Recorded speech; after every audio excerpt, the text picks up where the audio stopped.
As we partake of the divine nature, hereditary and cultivated tendencies to wrong are cut away from the character, and we are made a living power for good.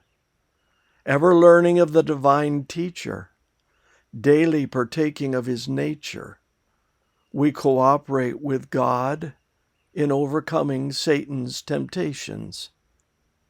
God works and man works, that man may be one with Christ, as Christ is one with God.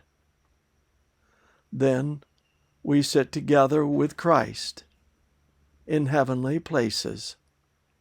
The mind rests with peace and assurance in Jesus.